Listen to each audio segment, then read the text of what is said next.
আপনি যেরকম একটা এক্সপার্ট, এরকম এক্সপার্ট তো বাংলাদেশে আরো আছে, যেমন মানে খনিজ সম্পদ বিষয়ে পড়াশোনা, মানে খনিজ সম্পদ বিষয়ে পড়াশোনা করে বা বিদ্যুতের উপরে, গ্যাসের উপর যাদের অনেক দখল আছে, তারাও তাদের কাছেও তো চায় না, বিশেষজ্ঞদের কাছে, শুধু নেতা নেত্রীদের কাছে চেয়েছেন। দয়া করে আমাকে মাফ করবেন, আমি আপনার কাছে বলতে বাধ্য হচ্ছি যে আমি একটা জিনিস গালি দিই মাঝে মাঝে। সেই গালিটা হচ্ছে শিক্ষিত, মানে ব ব ব মানে আমি আর মুখে বললাম না, এরা হচ্ছে আরো খারাপ। মানে এই যে শিক্ষিত শ্রেণীটা যেটা বললেন, সুশীল শিক্ষিত, এরা হচ্ছে ওই যে সিগনেটারি আমার কাছে, আমি এই জন্য ছাপা দিয়ে রেখে দিচ্ছি, এরা সব কিন্তু ঢাকা ইউনিভার্সিটি এবং বুয়েটের পাশ করা। আমার মতো ওই ইন্টার পাশ করে আর্মিতে ঢুকে বা হাঁটুতে বুদ্ধি যে ডায়লগ দেয়, এই করতে করতে আমি 11টা সার্টিফিকেট নিয়েছি। আমাকেও তো সার্টিফিকেট নিয়ে পড়তে হয়েছে, কিন্তু এরা তো সার্টিফাইড শুরুর থেকে, মানে যখনই একবার সরকারি চাকরি পাইছে, সচিব মানে এই চাকরি পাইছে বা এই বিপিডিবিতে ইঞ্জিনিয়ার হয়ে ঢুকছে, এরা তো কিছু হলে বুয়েট। কিন্তু বুয়েটের কি এরা কারা জানেন? বুয়েটের থেকে 3 বা 4 বার ফেল করা, একদম লাস্ট লটের 10টা মাল, এগুলো যেগুলো বিদেশে যে কোথাও ঢুকতে পারেনি, এগুলো যে ঢুকে হচ্ছে এইসব জায়গায় চুরির, মানে এরা খাতা খুললে এরা খাতা বন্ধ করতে পারে না, কারণ ও তো নিজেই নকল করে পাশ করে আসছে। তো ওর দ্বারা তো আপনি দেশের তো যেতে চাই না। এখন আসেন, দেশের যদি জ্ঞানী লোক থাকে, একটা লোককে আমি পাই না। আমি নিজেও অনেক চেষ্টা করেছি কাজ শেখার জন্য, আমি বিভিন্ন জ্ঞানী লোক খুঁজে বেড়াইতাম। দুর্ভাগ্যবশত আপনি কিছু মনে করবেন না, আমি যা কাজ শিখেছি সব ওই বিদেশি লোকগুলোকে এসে আমাদের, আমি এডিবিতে যিনি বসকে পেয়েছি সে আমাকে কাজ শেখাইছে।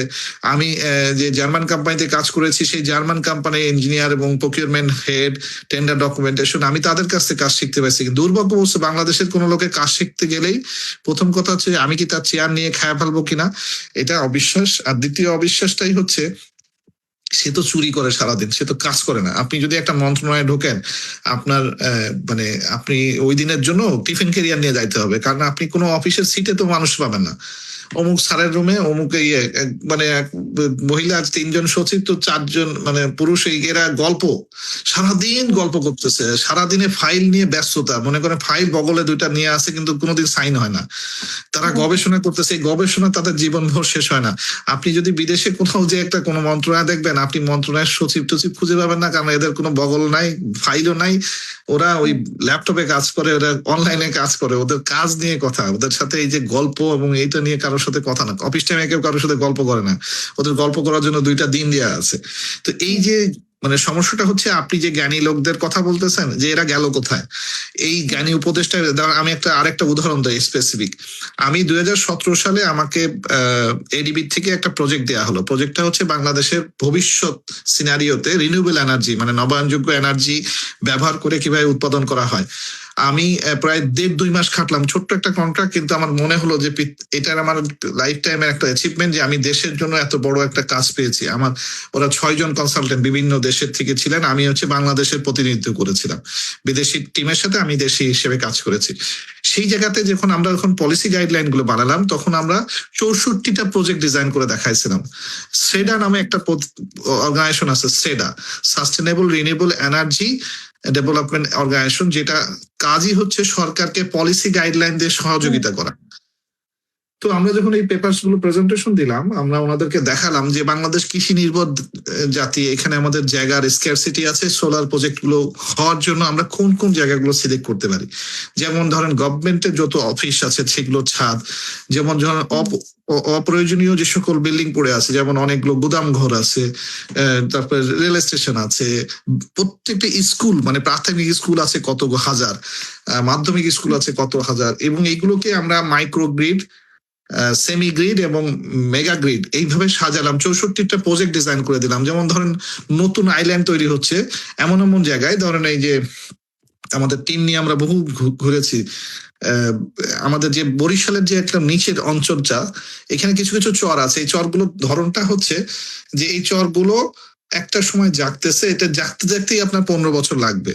এবং এইটাও বনাঞ্চলে ওরা এক ধরনের গাছ পুঁতে রাখে, এবং এই গাছগুলো আমরা যদি চাইতাম যে ওখানে এক ধরনের সোলার ফার্ম করতে পারতাম, আমরা সুবর্ণচরে এক ধরনের সোলার ফার্ম করতে পারতাম, তাতে কি ওই জমির যে ভ্যালু, ওই জমিতে যে প্রোডাকশন, সেই অনুযায়ী তার থেকে বেশি ইলেকট্রিসিটি জেনারেশনের কস্টিংটা মিলবে। কিন্তু এই যে ভালো প্রজেক্ট গুলো, এগুলো গেল কোথায়? এত পেপার ওয়ার্ক করলাম, এগুলো গেল কোথায়?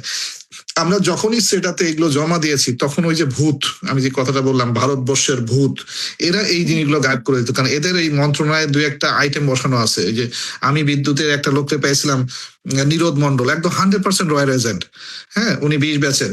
তো সে মাতভারি করতো পুরা পাওয়ার সেক্টরে। ওই যে সেই হচ্ছে হানি ট্যাপ করাইছিল মাহবুব রহমান সাহেবকে ওই ইন্ডিয়াতে নিয়ে যায় এই আদানির চুক্তি করানোর জন্য। তো এই লোকগুলো করে কি এই ফাইলগুলোকে গায়েব করে দেয়। এই যে আমরা যে বিদেশিরা যে অনেকবার এই যে ওয়ার্ল্ড ব্যাংক, এডিবি, এরা কিন্তু অনেক রিসার্চ পেপার জমা দেয়। আপনি যে কথাটা বলতেছেন তাহলে জ্ঞানগুলো গেল। আমি তো নিজে একটা টিমের, আমি তারপর আরেকটা টিমে আমি ছিলাম, সেটা হচ্ছে 2000 সোলার পাম্প আরইবির জন্য করে দেয়া। ওই প্রজেক্টটা একদম জিরো থেকে আমার করা, 2000 নাম্বারটা আমার নিয়ে আসা। এই পেপারসটাতে আমরা একটা অংশ রাখছিলাম। আমি বলেছিলাম যে 2000 সোলার পাম্প যখন হবে, এই পাম্পটা যেহেতু একজন কৃষক ব্যবহার করবে কিন্তু পানিটা অনেক কৃষক ব্যবহার করবে না, তাহলে এই যে ডিস্ট্রিবিউশনের এখানে একটা ইনকাম সোর্সের একটা বিজনেস প্ল্যান, তার আমি বিজনেস মডেলটা লিখে দিয়েছিলাম। কিন্তু এটার তো আপনার এটা বিলিং হবে, বিল তো হবে ওই 10 জনের নামে। এই বিলটা উঠানো এবং এই বিলটা জমা দেওয়া, কারণ এই আইটেমটা তো হচ্ছে আরইবির। তো তখন আমরা একটা সিস্টেম বের করেছিলাম, সেটা হচ্ছে যে ওই প্রত্যেকটা 2000 পাম্পের মধ্যে একটা করে সেম মডিউল থাকবে, ওখান থেকে ডেটাটা আসবে সেন্ট্রালি, আপনি বিলিংটা হবে সেন্ট্রালি, যাতে ওই বিলের এগেনস্টেই কতটুকু পানি দিয়েছেন, মানে কত হাজার লিটার পানি দিয়েছেন, সে পানির অনুযায়ী দামটা হবে এবং সেই অনুযায়ী এটা হবে। তো ওনারা চুরি করলেন কিরকম, আমাকে ওই প্রজেক্ট থেকে বাদ দিয়ে দিলেন, দিয়ে শাহরিয়ার আহমেদ চৌধুরীর মতো যে যে আপনার দালাল বলি আমি, যে আমার নামে কেস দিয়ে রাখছে, আওয়ামী লীগের একটা বড় স্পন্সর, মানে সেই গত 10 বছর ধরে পাওয়ার সেক্টরে দালালি করে বেড়ায়। তো সেই লোকটাকে এই যে ইউনাইটেড গ্রুপের দালাল আর কি, ইউনাইটেড ইউনিভার্সিটিতে সে আবার প্রফেসরও করে। দুর্ভাগ্য, মানে ইনি প্রফেসর আর আমি তো হচ্ছে মানে মেজর সাহেব, হাঁটুতে বুদ্ধি, আমার তো জ্ঞান কম, ওনার অনেক জ্ঞান আছে। তো উনি জ্ঞানটা হচ্ছে চুরির কাজে লাগান। হ্যাঁ, উনি হয়তো বা জ্ঞানী, বাট উনি ইলেকট্রিক্যালি উনি যে জার্মান থেকে পড়াশোনা করে আসছেন, অনেক জ্ঞান রাখেন, বাট চুরির কাজে ব্যবহার করেন। দুর্ভাগ্য এটা, কারণ ওনার দেশপ্রেম বলে তো কিছু নাই। তো এই লোকটা এরা কি তখন কি করতেছে যে এই পেপারস গুলো যখনই যায় তখন এরা পেপারস গুলোকে হাওয়া করে দেয়। তার মন্ত্রণালয়ে আসলে কোনো পেপারস থাকে না। মন্ত্রণালয়ের কাজটা কি, মন্ত্রণালয়ে কিন্তু ডেভেলপমেন্ট সেকশন বলে একটা সেকশন আছে। প্রত্যেকটা যে টেন্ডার সেকশন বলেন, এই আইপিপি সেকশন বলেন, সব সেকশনই আছে। কিন্তু ওখানে বড় বড় কর্মকর্তারা বসে আছেন। হ্যাঁ, সারাদিন সেজে গুজে সবাই রেডি হয়ে বসে থাকেন, কিন্তু কাজটা কোথায়? তাহলে কাজটা যেহেতু হয় না, আমি আপনাকে একটা উদাহরণ দিই। আমি উদাহরণটা দিলে আপনার জন্য সুবিধা হবে। দেখেন, বাংলাদেশের ন্যাশনাল আইডি কার্ড, এইটা ওয়ার্ল্ডে যখন আমরা পেয়েছি 2009 সালে, যখন আর্মি ন্যাশনাল আইডি কার্ডের ডাটাবেসটা তৈরি করে, ওই মুহূর্তে ইভেন ইন্ডিয়াতে ওই এই ডাটাবেস তৈরি হয় নাই। তার মানেটা হচ্ছে আমরা অনেক দূর আগায় যেতে পেরেছিলাম কিভাবে, একটা সুশৃঙ্খল বাহিনী দ্বারা, মানে সেনাবাহিনী দ্বারা এই কাজটা করা হয়েছিল with a very low budget. I can remember, আমরা হিসাব দিতাম, মানে আজকে কয় লিটার তেল খরচ হয়েছে, মানে ওই গাড়ির এগেনস্টে যে কয়টা গাড়ি ওই ক্যাম্পে খরচ হয়েছে, তার মানে কয়টা পিসিও তো মানুষের দান করা পিসি দেওয়া ছিল, আমরা সেটা দিয়ে কাজ করে আজকে দেখেন একটা ন্যাশনাল ডাটাবেস তৈরি হলো।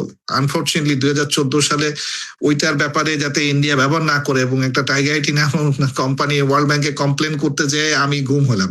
তো দুর্ভাগ্য এগুলো, কিন্তু জিনিসটা তো তৈরি হয়েছিল, এটা আমার একটা সফলতা দেখা। তা আমার কথা হচ্ছে, যদি পাওয়ার সেক্টরটা নিয়ে আজকে বর্তমান প্রধানমন্ত্রী মানুষের দ্বারে দ্বারে যে জ্ঞান নেওয়ার কিছু নাই, খুব স্পেসিফিক জিনিস, সেটা হচ্ছে ওনাকে যা কিছু আছে, যা রিসোর্সেস আছে, সেই রিসোর্সটাকে সর্বোচ্চ ব্যবহার করা, সঠিকভাবে ব্যবহার করা, মানুষের জন্য ব্যবহার করা। আর দ্বিতীয়টা হচ্ছে রিসোর্সের পরবর্তী যেগুলো রিসোর্স আসবে বা যা কিছু আসবে সেটার একটা সুচিন্তিত ডিস্ট্রিবিউশন নেটওয়ার্ক তৈরি করা।